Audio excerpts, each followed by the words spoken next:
త్రాగుడు మానలేను, వ్యభిచారం మానలేను, అబద్ధాలు మానలేను, మోసాలు మానలేను, నా ఇష్టానుసారంగా జీవించేటువంటి ఈ లోక సంబంధమైన జీవితాన్ని నేను మానుకోలేను, ఇక నా బ్రతికింతేనేమో. నిత్యము ఇంటిలో గొడవలు, సమాధానం లేనటువంటి పరిస్థితులు, నెమ్మది లేని పరిస్థితులు, కొన్నిసార్లు ఇలాంటి బ్రతికే కంటే సావటం బెటర్ అనేటట్లుగా వారి జీవితం మీద విరక్తి పుట్టినటువంటి పరిస్థితి. వీటన్నిటిని తారుమారు చేయటానికి ప్రభు నీతో మాట్లాడుతున్నారు.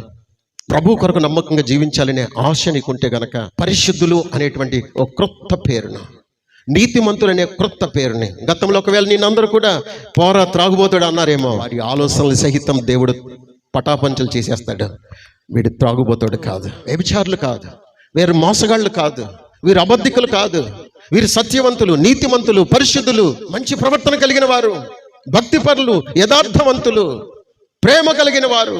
ఇలా మనం చూసిన ప్రతి ఒక్కరు కూడా వచ్చి సాక్ష్యం చెప్తారు. ఏ నోరైతే నిన్ను చెడ్డవాడు అని అన్నదో అదే నోరు మంచివారు అనేటట్లుగా దేవుడు చేయగలడు. క్రొత్త పేరంటే ఒక క్రొత్త జీవితం. మీకు బాగా అర్థం అవడానికి చెప్తున్నాను ప్రియులరా. గొంగళి పురుగుని అందరూ ఏమంటారు చెప్పండి? గొంగళి పురుగే అంటారు. గొంగళి పురుగు గూడు కట్టుకున్న తర్వాత 22వ రోజునో 23వ రోజున అది ఆ గూట్లో నుంచి బయటకు వచ్చిన తర్వాత గొంగళి పురుగు అనండి, మిమ్మల్ని ఏమంటారు అప్పుడు? పిచ్చోళ్ళు అంటారా? రే పిచ్చోడా, పిచ్చిదానా, అది గొంగళి పురుగు కాదు, సీతాకోకచిలుక అంటారు. అంటే ఇప్పుడు దాని పేరు మారిందా, మారలేదా? క్రొత్త పేరు వచ్చింది. పాత పేరేంటి? గొంగళి పురుగు.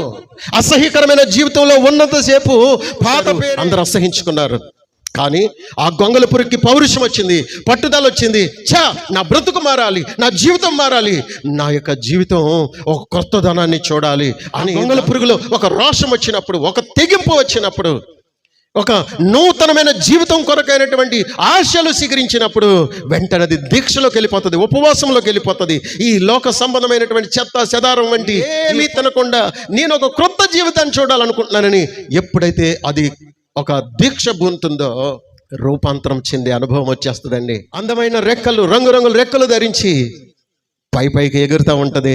ఇప్పుడు అందమైన పుష్పాల మీద వాలి అది చక్కగా మకరందాన్ని ఆస్వాదిస్తూ ఉంటుంది. అది ఇక భూమి మీద ఉండటానికి ఇష్టపడదు. ఎగురుతూ నేను గతంలో భూ సంబంధిని కాదు, నేను పర సంబంధిని. మానవులారా, చీ అనిపించుకునే బ్రతుకు నుండి శబాస్ అనిపించుకునే బ్రతుకుకి మార్చబడగలమంటే ఎస్ అనే చెబుతాను నేను. నా జీవితం ఎలాగైతే మారిందో మీ జీవితాలు కూడా అలాగే మారుతాయి. పట్టుదల ఉంటే నా వలె ఉపవాసం ఉండి ప్రభు సన్నిధిలో మోకరించి ప్రార్థన చేసి చూడండి, మీ జీవితాలు అద్భుతంగా మారిపోతాయని చెప్పకనే చెబుతుంది సీతాకోకచిలుక.